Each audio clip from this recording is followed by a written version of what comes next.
Boa noite a todos. Nossas boas-vindas a todos os presentes e a todos que estão assistindo online o 30º mês espírita de Peruíbe, Itariri e Pedro de Toledo.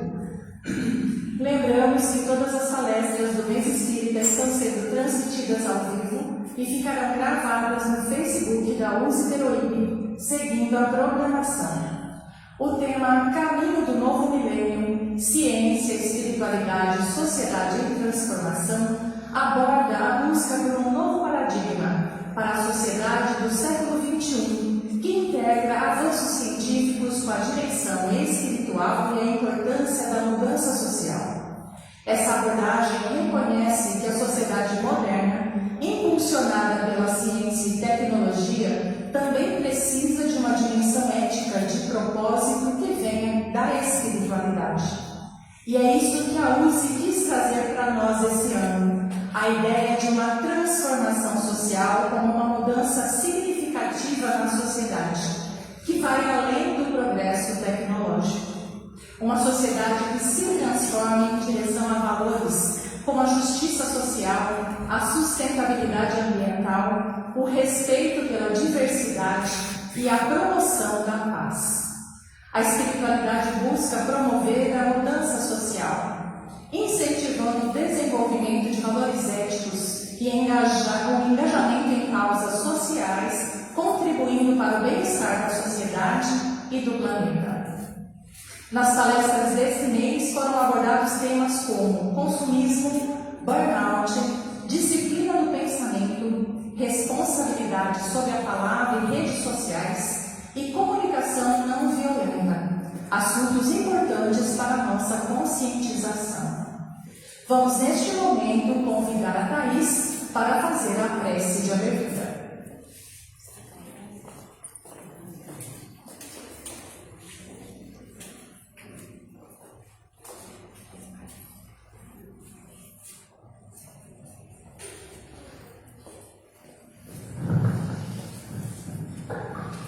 Boa noite a todos. Sejam todos e todas bem-vindas à nossa casa. É com grande alegria que nos reunimos aqui pela primeira vez aqui no núcleo. Vamos todos então unindo os nossos pensamentos, serenando a nossa mente, o nosso coração, elevando os nossos pensamentos, agradecendo a Deus, nosso Pai, Jesus, nosso Mestre, nosso irmão, pela oportunidade de mais uma vez estarmos aqui reunidos para aprendermos, para confraternizarmos. Pedimos, Pai querido, para que abençoe a nossa noite, para que consigamos estar aqui presentes neste momento, para que possamos refletir e encher ao máximo a nossa alma, os nossos corações de reflexões e muito amor. Vamos então iniciar este momento de luz com a oração que o nosso Mestre Jesus nos ensinou. Pai nosso que estais nos céus, santificado seja o vosso nome. Venha a nós o vosso reino, que seja feita a vossa vontade, assim na terra como nos céus. O pão nosso de cada dia nos dai hoje. Perdoai as nossas ofensas, assim como nós perdoamos a quem nos tem ofendido. Que não nos deixeis cair em tentações, mas livrai-nos de todo mal. Que assim seja. Graças a Deus.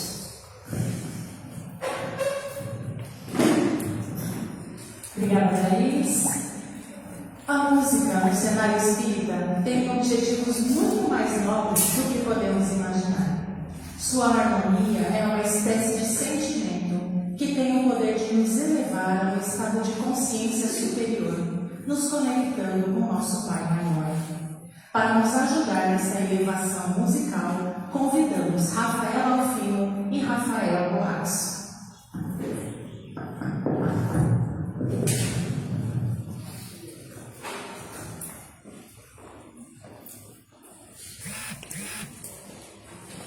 Boa noite a todos.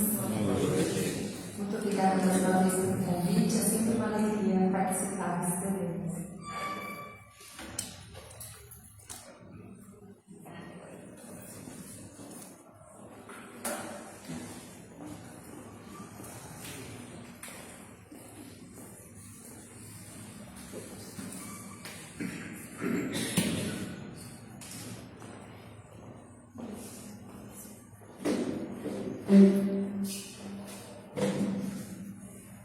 Essa primeira música se chama Logo Eu.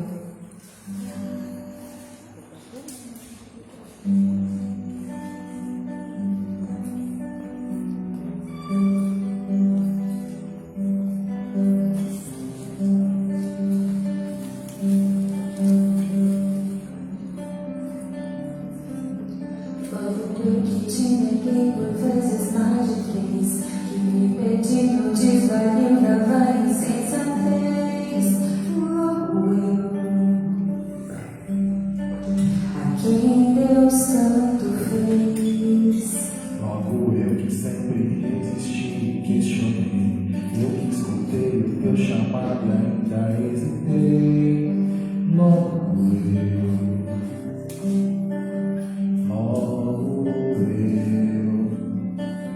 Logo eu que só nutria espinhos, testemunhei o doce florescer daquilo que Deus viu em mim e me fez ver. Logo eu que vim de outros caminhos, descobri a paz de me abastecer daquilo que Deus prometeu e me fez crer. Logo eu que até teu nome evitei falar, eu que achava sempre um jeito de me afastar. Logo eu, que muito fiz julgar. logo eu que sempre relativizei a fé, que busquei subterfúgios no dia até. Logo eu,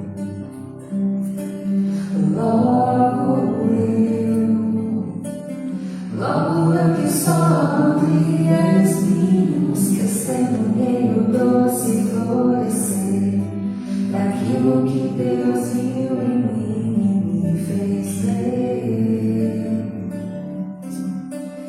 Logo eu que vim de outros caminhos, descobri a paz de me abastecer daquilo que Deus prometeu e me fez crer. Em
A próxima música se chama Só Sei Sentir.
Nesse momento, Thaís Ortega e Fernanda Donângelo vão trazer o tema Transtorno do Espectro Autista, Ciência e Espiritualidade na Perspectiva da Inclusão e Evolução. Thaís é psicóloga e psicanalista, Fernanda é fonoaudióloga e ambas trabalham com as crianças na evangelização do nosso lar.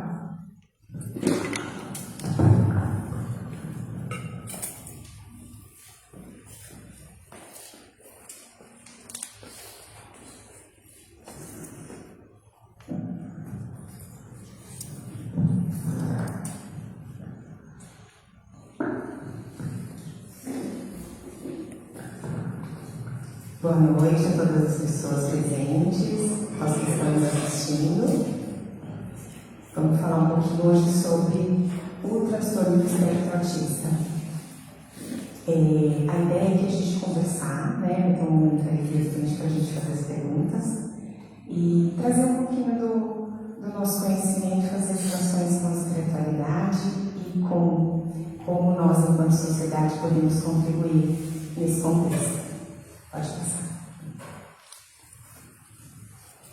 Então, pessoal, em primeiro momento é importante a gente entender o que é o transtorno, né? A gente fala até o transtorno do espectro autista e o que é, né, o que de fato nos mostra essa condição, né? Então, é um conjunto de condições do neurodesenvolvimento com uma variedade ampla e diversa de manifestações para cada indivíduo. Por isso que muitas vezes a gente fala, será que essa pessoa é autista? Eu não sei, acho que não, né? Aí vem um pouquinho o julgamento. Então, assim, é importante a gente entender que é um amplo espectro, que nenhuma pessoa vai ter a mesma característica da outra, tá? O termo espectro, nesse contexto, ele refere-se a um conjunto de elementos e características que se sobrepõem e se misturam, formando uma espécie de contínuo, né? Então, é mais ou menos a ideia aqui do arco-íris, se a gente vê as cores, né? Em que momento que uma começa, que a outra termina. Então, é um pouquinho essa ideia do espectro. É uma variação muito grande, então às vezes a gente fala, mas eu conheço uma pessoa que é autista, então o meu sobrinho autista é diferente. Não, isso aí não é, né? Então, sair um pouco dessa fala, né? E a gente ter um pouquinho mais de compaixão no olhar e no que a gente pode, de fato, contribuir com o nosso conhecimento. Não é uma condição única e fixa, então cada pessoa tem habilidades e desafios particulares. Atualmente a gente fala um pouquinho de nível de suporte, então nível de suporte 1, 2 e 3. 1 seria uma pessoa que precisa de menos suporte nas atividades do dia a dia, tem uma fala basicamente funcional, e o nível 3, aquelas pessoas que precisam de mais suporte, inclusive para as atividades de vida diária, de rotina, tá? Pode passar. Então, os critérios de diagnóstico, né? Vou passar brevemente, mas é importante a gente saber de onde que vem, né? Então, é do DSM-5, que é o Manual de Diagnóstico e Estatístico de Transtornos Mentais. E esses critérios, eles são divididos em duas áreas principais. O critério A vai falar de déficits persistentes na comunicação social e interação. Então, muitas vezes a pessoa fala, né? Tem muitos autistas que falam, se comunicam, mas em algum momento vai ter uma dificuldade de comunicação, principalmente a comunicação social. E os critérios B são padrões restritos e repetitivos de comportamento, interesses ou atividades. Aí a gente vai falar um pouquinho melhor de cada um. Pode passar. Nas alterações da comunicação, a gente encontra uma dificuldade em iniciar e manter uma conversa, compartilhar interesses ou emoções. Contato visual pode estar reduzido, não é um critério diagnóstico, tá? Se a pessoa, mas faz contato visual. Muitos fazem sim, muitas pessoas com TEA fazem contato visual. A gente percebe que tem uma redução, dependendo do contexto, às vezes do ambiente, é menor esse contato, mas ele geralmente existe sim. Inabilidade com a linguagem corporal, gestos e expressões sociais. Dificuldade em ajustar o comportamento em diferentes contextos sociais. Então, eu posso chegar no ambiente, mas é difícil fazer uma leitura da expressão daquela pessoa com a qual eu estou conversando, ou moldar o meu comportamento de acordo com aquele ambiente. O que esse ambiente espera do meu comportamento? Existe uma dificuldade nessa leitura. Pode passar. Com relação aos padrões estritos e repetitivos de comportamento, interesses ou atividades, né? A gente vai encontrar movimentos motores, uso de objetos ou falas estereotipadas ou repetitivas. Então, a questão da ecolalia de fala, fica repetindo ou a fala que está escutando das pessoas, ou uma vocalização sem muita função, ou fala até de um desenho que assistiu, de alguma situação, algum recorte que escutou em determinado momento do dia. Adesão inflexível a rotinas ou padrões ritualizados de verbal ou não verbal, angústia a mudanças. Então, geralmente precisa ter aquela rotina bem estruturada, algo que sai da rotina acaba gerando desconforto, né? Uma angústia maior aí. E não é algo assim, gente, mas então, eu estou me identificando. A gente precisa entender que, tudo bem, muitos desses sinais, muitas vezes a gente vai se identificar também. O que acontece é o grau de sofrimento que a gente vai ter com relação a esses critérios, tá? E aí o conjunto desses critérios é realizado no diagnóstico. Forte apego a objetos incomuns com interesses excessivamente detalhados. Então, às vezes, o uso inadequado de algum objeto, né, que não tem muita função para um brinquedo. Geralmente, isso a gente vê mais nas crianças, né, quando não brinca com função, pega um carrinho e fica girando a rodinha, ou né, faz um outro uso que não seja aquele programado para utilizar o brinquedo, por exemplo. Hiper ou hiporresponsabilidade a estímulos sensoriais, com reações adversas a sons específicos, texturas, cheiros, luzes e movimentos. Então aqui também entra aquela questão, né? Mas olha lá como fica no barulho, tá brincando, não é autista não. Isso é mais um critério, é um mito, né? É algo que a gente precisa entender também. Vai existir ou a hipersensibilidade ou a hipo, né? Então eu posso ter, não ter um incômodo com barulho ou com barulhos específicos, tá? Alguns sons que vão me atrapalhar. E não quer dizer, né, que também é mais uma coisa, não é um critério de exclusão ou inclusão, é somado ao conjunto. Mesma coisa quando a gente pensa no som, ou na textura, na alimentação, né, muitas vezes tem a questão da seletividade alimentar, então não consegue comer determinados alimentos, ou não consegue sentir aqueles alimentos na boca. Tá joia?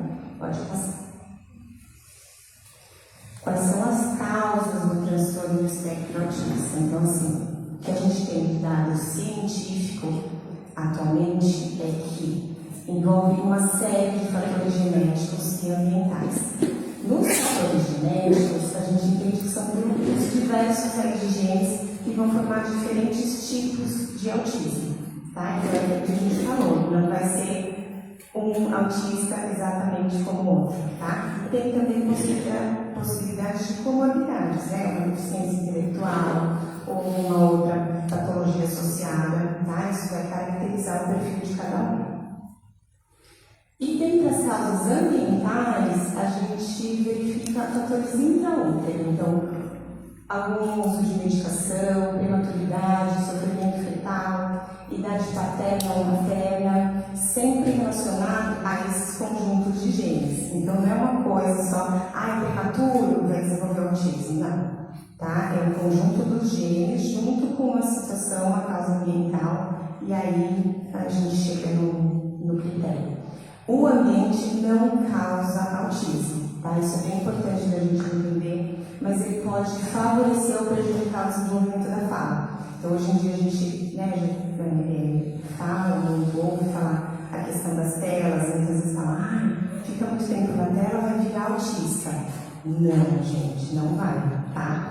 A questão da tela, ela prejudica o desenvolvimento, mas a pessoa já nasce autista. Tá? É importante a gente ter isso bem claro. Pode passar, por favor. Vou passar para a minha parceira agora. Obrigada, Fê. Boa noite. Antes de entrar no que o Espiritismo tem para contribuir com esse transtorno, né, eu queria pontuar algumas coisinhas antes para a gente entender que o TEA não é algo recente quando a gente pensa na história da nossa sociedade, na história da humanidade. O que é recente é a nossa possibilidade de diagnosticar. Então, as pessoas convivem com o autismo há séculos, há muito tempo.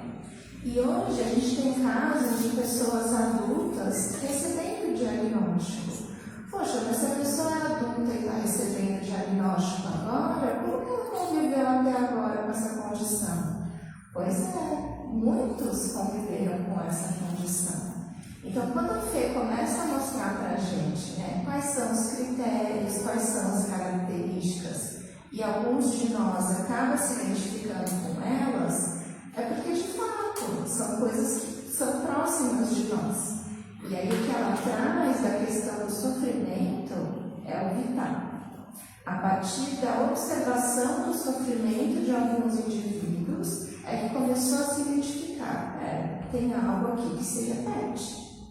E à medida que o nosso conhecimento avança, a gente começa a diagnosticar e entender a melhor maneira de acolher e direcionar o tratamento para esses nossos irmãos. Quando a gente pensa no Espiritismo, eu queria trazer uma reflexão um pouco mais ampla, né, para a gente pensar. Então vamos lá. Todos nós estamos num processo evolutivo, né? Todos aqui aceitamos a nossa reencarnação.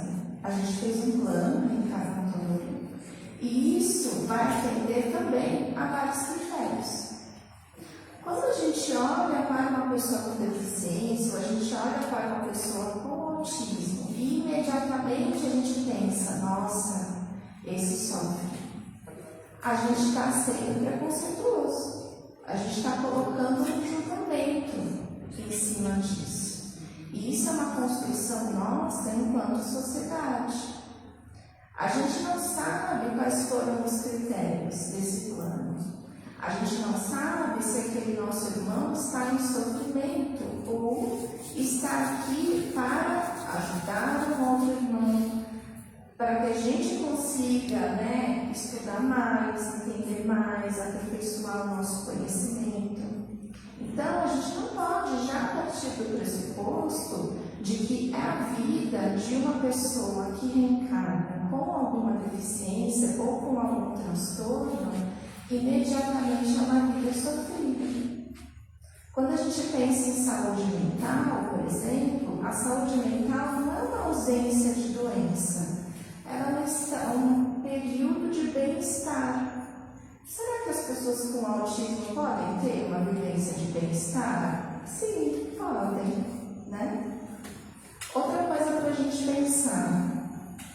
A cada tempo que a gente vem, né, que a gente reencarna, independentemente do nosso corpo, a gente também vai encontrar dificuldades daquele tempo. Então, como que era nascer mulher há 500 anos atrás? Como que era nascer uma pessoa negra há 200 anos atrás? Como que é hoje uma pessoa com deficiência nascer? Para além daquilo que está no nosso corpo, também existem as condições do nosso tempo. Tudo isso vai ser enfrentamento da nossa experiência aqui. Tudo isso vai fazer parte do nosso reencarno. Pode passar, por favor. E aí eu queria aproveitar e trazer para vocês uma noção super importante, que vocês todos aqui conhecem, que é a ideia do capacitismo, que vai dizer justamente disso. Nós vivemos hoje num tempo em que existe ainda muito preconceito e pouca informação em relação às pessoas com deficiência. Capacitismo é o nome que a gente dá para preconceito, discriminação ou um tratamento desigual direcionado a pessoas com deficiência, qualquer tipo de deficiência. Então, capacitismo é quando a gente, ao olhar para uma pessoa com deficiência, já pressupõe coisas em relação a essa pessoa. Alguns exemplos, né? Pode passar, tá? Exemplos de frases que hoje a gente fala, a gente pode pensar. Nossa, você é tão bonitinha, nem parece autista. Por que a gente associa a deficiência ou transtorno do espectro autista com uma pessoa que não é dela? De onde que vem essa associação? Né? É uma associação que a nossa sociedade faz e isso acaba ficando conosco. Ele é tão esperto, nem parece autista. Ou então, nossa, coitado. Por que imediatamente a gente sente dó? Né? A gente atribui a uma pessoa com deficiência. Eu convivo com muitas pessoas com deficiência. E muitas só sabem que tem uma deficiência porque alguém disse para ela. Vocês já imaginaram como que é, vou fugir um pouquinho, mas só para exemplificar. Como que é você nascer cego? Você nasceu sem a visão. Você nasceu dentro de um corpo, você está experimentando o mundo e está vivendo. Aí alguém diz para você e fala assim, olha, você não tem uma coisa que todo mundo tem. Tá. Que bom que vocês têm. Mas será que isso faz falta para aquela pessoa? Vai depender do ambiente que ela está inserida e das barreiras que aquele ambiente vai ter para ela ou não.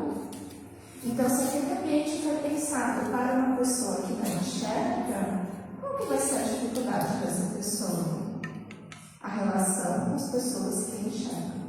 Essa vai ser a dificuldade. A gente chama isso de barreira atitudinal. Outro exemplo. Ah, não, ele tem uma deficiência, não vai conseguir fazer. Opa, calma lá. Vamos perguntar? Vamos entender? As deficiências também têm os seus graus. E a gente também não pode pressupor que só porque a pessoa não tem algum sentido ou tem uma perda naquele sentido, automaticamente ela tem o outro sentido em demasia. Isso nem sempre acontece, vai depender do estímulo que aquela pessoa recebeu ao longo da vida. Então, nem toda pessoa que não enxerga ouve super bem, por exemplo. A gente sempre tem que entender cada pessoa. Pode passar, por favor. E aí, dentro das nossas barreiras atitudinais, quais são as coisas que a gente pode fazer? E eu queria chamar a nossa atenção para isso. Ignorar a presença de uma pessoa com deficiência numa conversa. Isso acontece bastante. Eu estava recentemente em Botucatu com um colega que é surdo. Ele é uma pessoa surda, mas ele ouve. Isso é uma coisa importante de vocês saberem. A surdez ela vai ter níveis. Então, ele está usando um aparelho auditivo, ele é uma pessoa organizada e faz leitura labial. E a gente estava num restaurante almoçando. Era um self-service. Pedimos a comida, sentamos na mesa, e aí veio uma moça com uma comanda perguntar se a gente queria alguma bebida. Ela perguntou para mim e disse, não, obrigada. Ela perguntou para ele, e a hora que ela viu que ele estava com um aparelho auditivo, ela deu um passo para trás e veio falar comigo, desculpa, não vi. Eu falei, sim, mas pode perguntar para ele, é só ele conseguir enxergar a sua boca. E ela não conseguiu. Então veja, ele tinha a possibilidade de interagir naquele momento com aquela pessoa, mas por uma barreira atitudinal dela, a comunicação não foi possível. Outro comportamento, não contratar alguém por ter uma deficiência mesmo sendo qualificado. Então, vamos primeiro conhecer quais são as capacidades, habilidades daquela pessoa. Quando a gente vai hoje se referir a uma pessoa com deficiência, é essa nomenclatura que a gente usa. Pessoa com deficiência. Então, por que isso é importante? Porque a pessoa vem antes. A deficiência vem depois daquele indivíduo, daquela pessoa. Se estamos precisando de alguém para a área administrativa, vamos buscar alguém para a área administrativa. Chegando a pessoa, a gente vai entender adaptações que podem ser feitas, que são necessárias. E isso vai depender de tantos fatores. Às vezes a pessoa não se apresenta uma pessoa com deficiência, mas aí na convivência a gente também vai ter que promover adaptações. Então, não colocar essa barreira logo de primeira mão. Achar que toda pessoa com deficiência precisa de ajuda o tempo todo. Não precisa. A gente pode sempre perguntar. A melhor maneira de a gente saber como se comportar com qualquer pessoa é a gente estar aberto à comunicação. Puxa, mas eu não sei como aquela pessoa se comunica. Então, comece tentando. Se a via oralizada não funcionou, escreve no papel. Entenda como que aquela pessoa está te respondendo aquele seu primeiro contato. Ela responde se comunicando de qual maneira? Ela usa uma prancheta? Ela usa um aplicativo?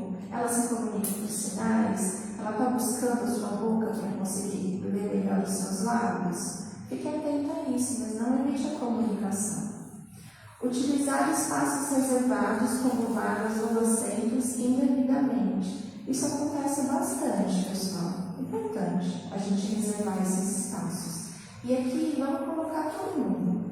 As mulheres grávidas, pessoas idosas, não só o símbolo da cadeira de roda, que hoje é o símbolo que faz essa sinalização para a gente, mas todas as pessoas que podem precisar de estar mais perto da entrada daquele local.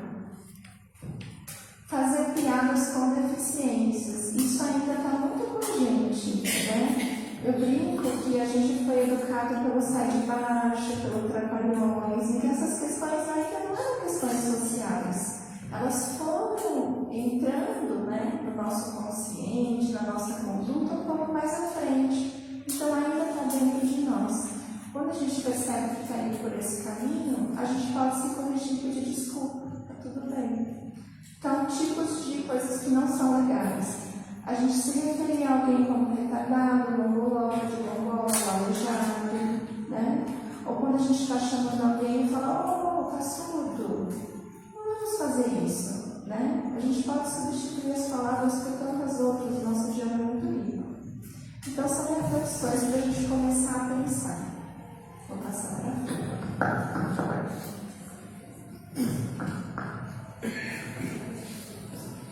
Bom, como a gente falou que a comunicação tem um impacto importante, aqui a gente tem uma breve dinâmica para fazer juntos, tá? Eu vou pedir para vocês olharem para essa primeira informação aqui, ó, e fazer exatamente o que está escrito aí, por favor. Vou dar 2 minutinhos, tá?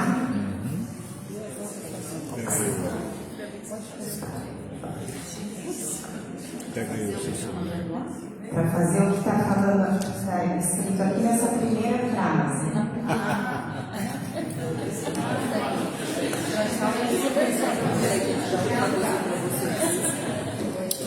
Não vai, fala, não vai. Ninguém? Oi?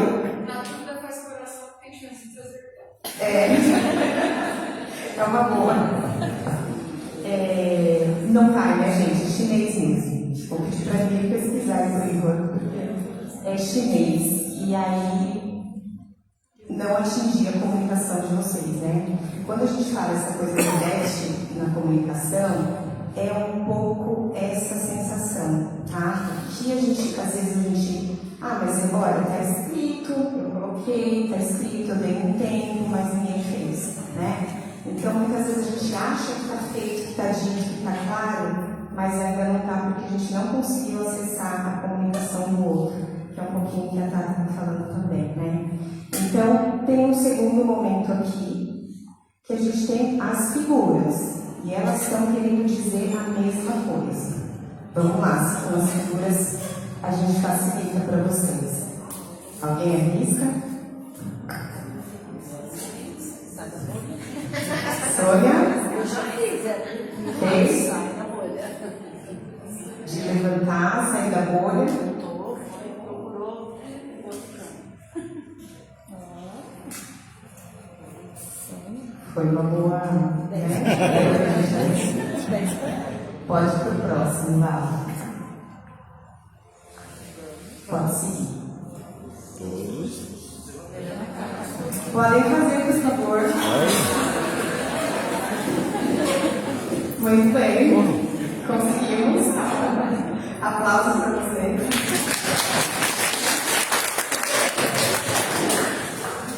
Gente, é só uma brincadeira para a gente entender o acesso mesmo na comunicação, né? Se a gente tivesse pessoas cegas aqui, eu não ia ter atingido também a comunicação, porque é só imagem. Ou pessoas não alfabetizadas, né? Então, para algumas pessoas, eu olhar a imagem, e a Sônia chegou próxima, né? Foi da vez que levantou. Então, aqui é pictograma, eu vou falar um pouquinho para vocês como funciona, mas para a gente ter em mente no dia a dia o quanto muitas vezes a gente não é claro na nossa comunicação, o quanto a gente precisa deixar um pouco mais de pistas, se colocar um pouquinho mais ali na situação do outro para entender como é que eu posso atingir esse nível comunicativo. Se a gente pensar em uma segunda língua, né? Minha primeira aula de chinês e me vem uma informação dessa, eu vou ficar, né? E é muitas vezes o que acontece com as pessoas que estão no espectro, porque eu tenho uma informação lá, eu entendo que a pessoa está exigindo, está esperando uma resposta minha, alguma coisa, às vezes social, mas gera um desconforto muito grande porque eu não entendi, né? A comunicação não ficou estabelecida ali. Então, por isso que muitas vezes as crianças vão se jogar no chão, vão gritar e vão sair correndo, porque muitas vezes eles estão ou solicitando para a gente, né? Eu estou com dor de barriga, ou eu estou incomodado com alguma coisa e a gente está falando, faz a sua atividade, né? Então isso vai gerar uma angústia mesmo, né? Eu chego num local, estou pedindo água, vão falar para eu, sei lá, ficar numa fila, né? São coisas que vão fazendo com que a gente fique ali sem recurso para comunicar mesmo. Então, vem o choro, vem um desconforto, né? Vem uma crise, que muitas vezes acontece, né? Então, muitas vezes é decorrente de uma comunicação ineficiente. Pode ter outras situações, né? Uma dor, mas geralmente a comunicação ela vai estar sempre muito próxima a esses desafios. Pode passar, Val, por favor. E aí a gente lembrar que comunicar não é só fala. Muitas vezes a gente deixa, né, só a fala como meio de comunicação, mas a comunicação ela é multimodal. Então a gente vai sempre usar gestos, vai usar o visual, as expressões, a fala também. E hoje eu estou trazendo um pouquinho para vocês a questão dos símbolos, dos pictogramas, né? Que a gente pode usar também como ferramenta para a comunicação, que é o que a gente chama hoje de comunicação aumentativa alternativa. E cada foto, se vocês verem, a gente não está somente fazendo uma via de comunicação, né? Aqui na fala, eles estão usando a expressão, estão usando gestos, então está tudo muito interligado também. A comunicação, a gente vai utilizar os recursos ali que a gente tem, ficar atento, perguntar como é que eu posso, de repente, me comunicar melhor com a pessoa e promover ali as pistas, as dicas que for mais possível para ter esse acesso. Pode passar, Val, por favor.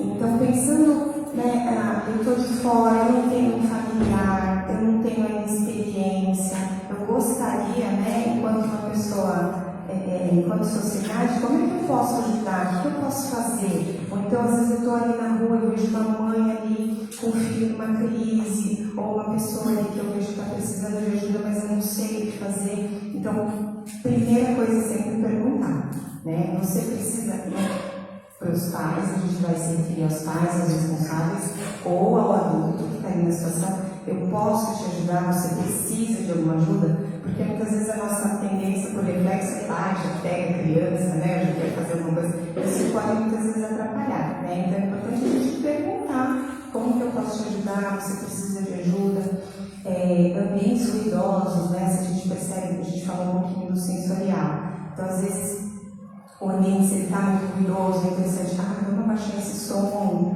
né, vamos facilitar também, porque às vezes até a pessoa não tem uma hipersensibilidade específica com o som, mas são tantos elementos, às vezes em algum contexto, uma festa, né, então já tem som, já tem luz, já tem muitas pessoas, então é essa sobrecarga que vai gerar, às vezes, algum tipo de crise ou desconforto maior.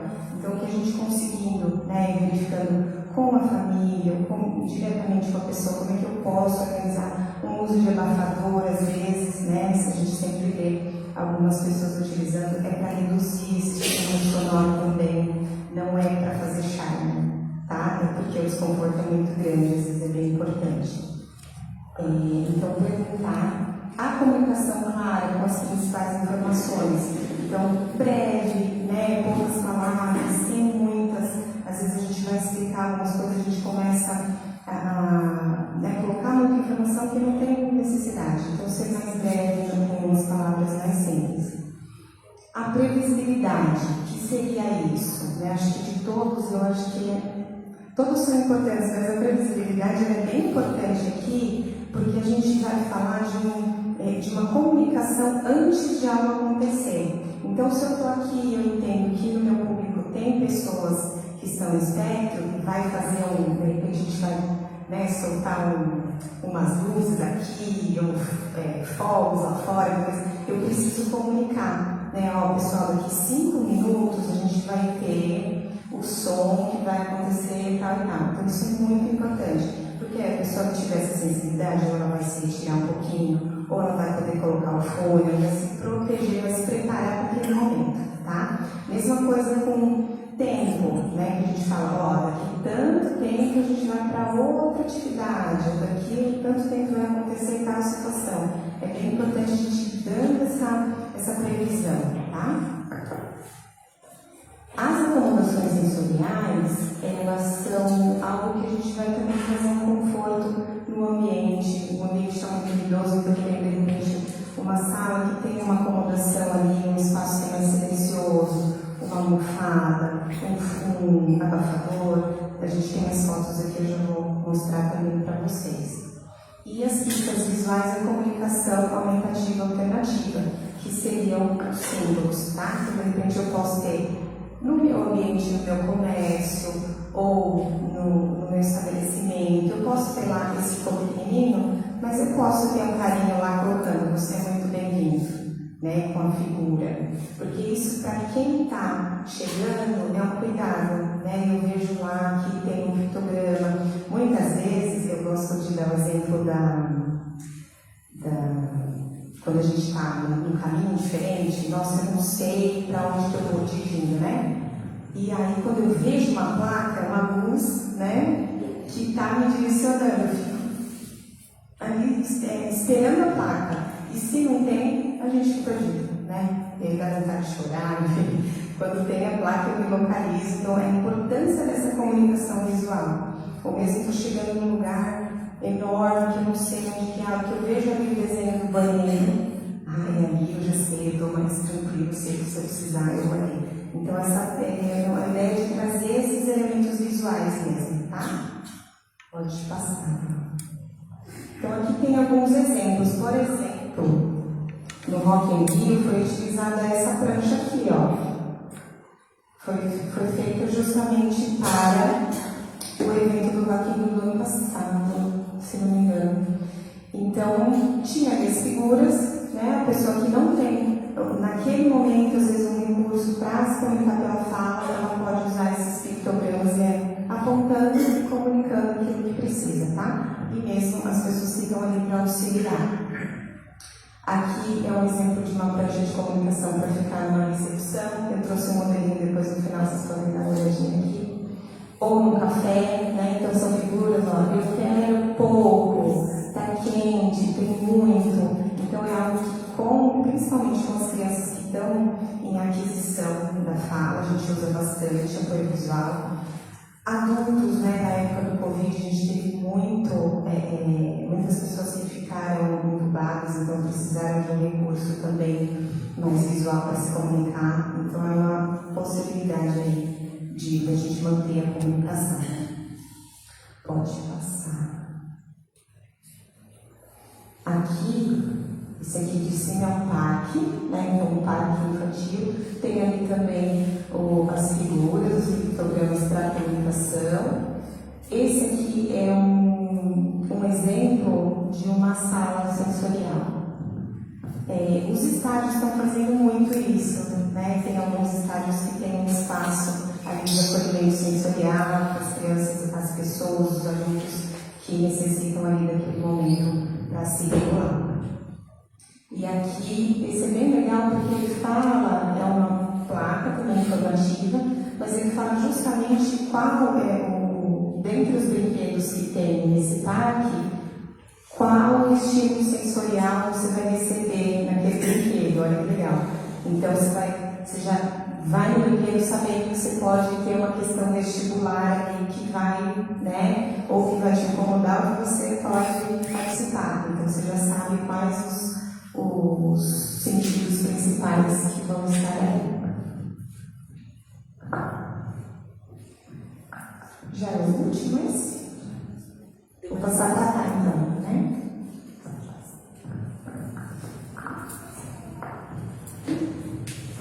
Bom, para a gente finalizar então,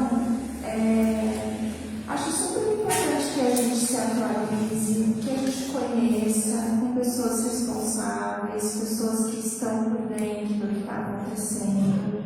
Hoje a gente tem muito acesso a muita informação, mas a gente raramente sabe de onde essas informações vêm, ou se elas não estão passando por algum cunho mais particular, mais pessoal de quem está divulgando. Por que é importante que vocês saibam? Porque é a nossa sociedade, né? São os nossos irmãos. Hoje pode estar um pouco mais distante de nós, mas à frente pode ser que alguém muito próximo receba um diagnóstico, ou que a gente venha trabalhar e conhecer pessoas que estão dentro do espectro. É importante que a gente entenda até como um convite, né? Um convite de entender como que outras pessoas funcionam, como que eu posso funcionar a partir do funcionamento desse meu colega, dessa pessoa.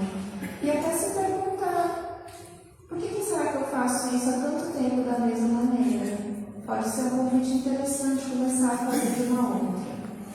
Então, em vez de, na presença, né, de alguém, de uma pessoa que funciona de uma maneira diferente de você se regular como a moça do restaurante, tente uma aproximação.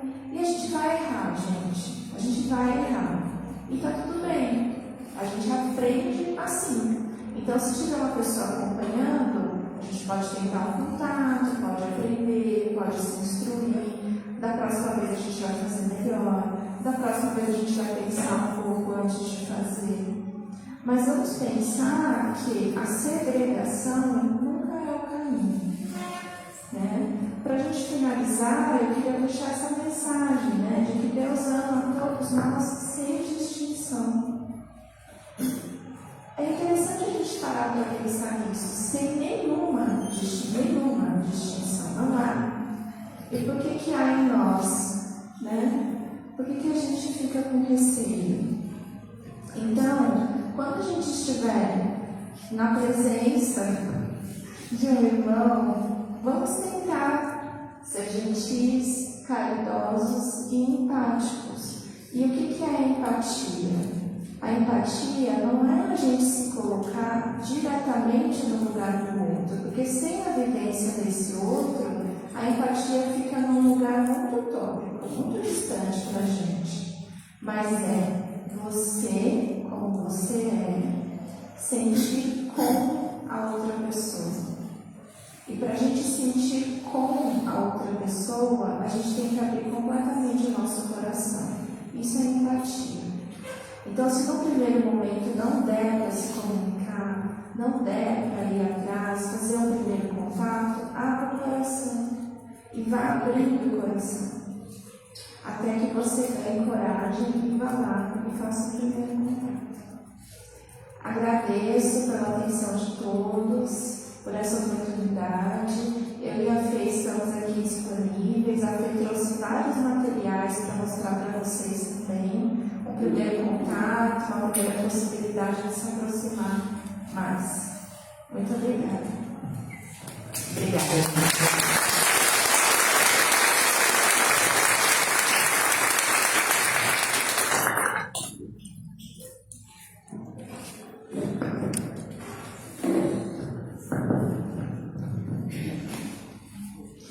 Obrigada, meninas. Muito boa a palestra, né, gente? Todo mundo gostou? Sim. Então, que possamos entender que cada pessoa do espectro traz uma combinação única de experiências, de habilidades, de necessidades, e que é preciso criar condições para que ela floresça com dignidade, respeito e participação plena. Chegou a hora de doar os nossos melhores sentimentos, nossos melhores pensamentos. E nós vamos convidando a Cássia para fazer as nossas vibrações.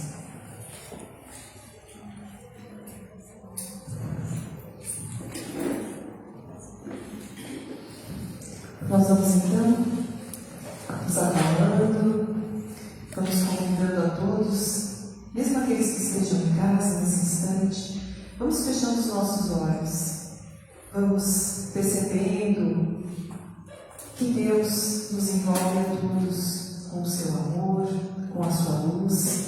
Somos todos filhos de Deus amados. e vamos, unidos a Deus, retirando de nós os nossos melhores sentimentos. Vamos colocando nosso amor, tudo aquilo que de melhor existe, transformando em luz. E vamos direcionando essa luz para o nosso planeta, vibrando para que haja mais amor, paz e harmonia entre as nações. Vamos vibrando por todos aqueles que sofrem, para que eles possam ter o relativo do amor. Vibramos por todos aqueles que, de alguma forma, estão passando por dificuldades, que as nossas vibrações possam acolher. Vamos vibrando por todas as crianças, jovens, idosos. Vamos vibrar pela família, para que haja mais união e mais fraternidade.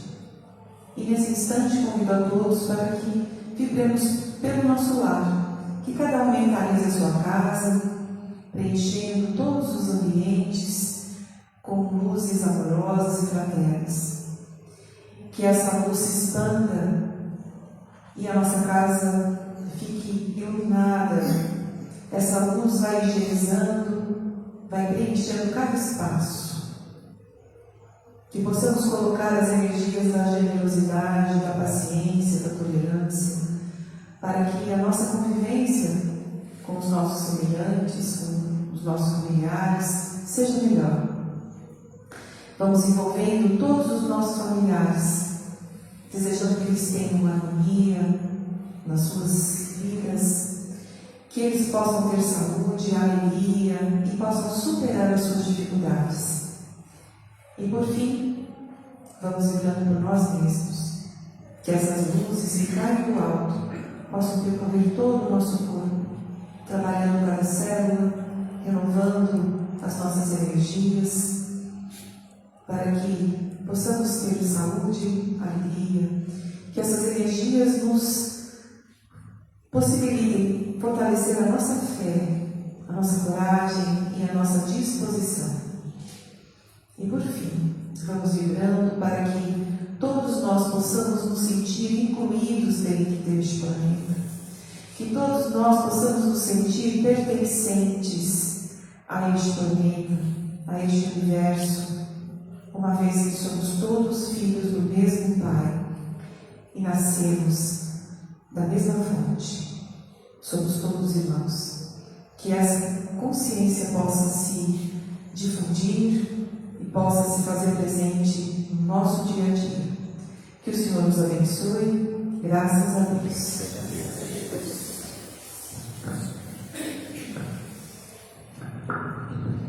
Obrigada, Cássia.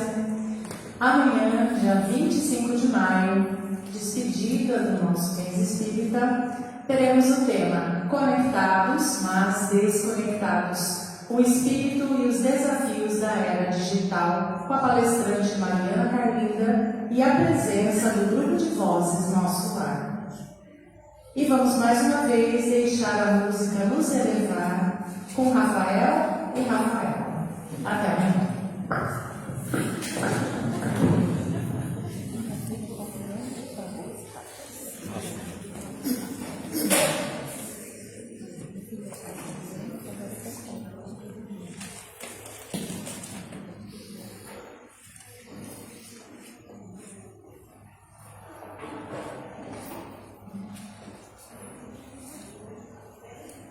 Essa música se chama Fenda de Luz.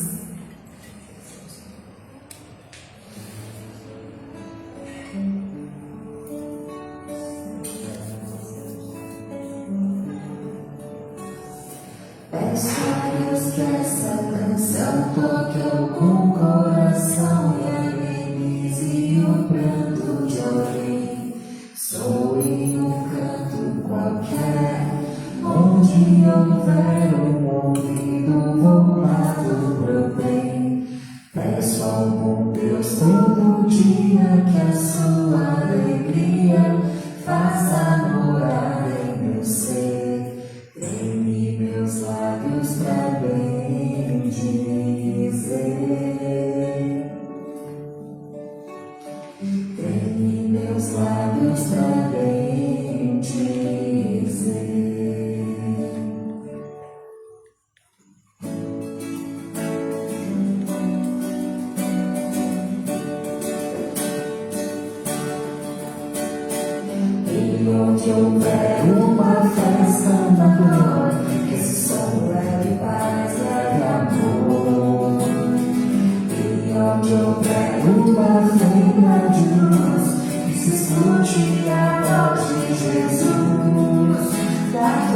amor,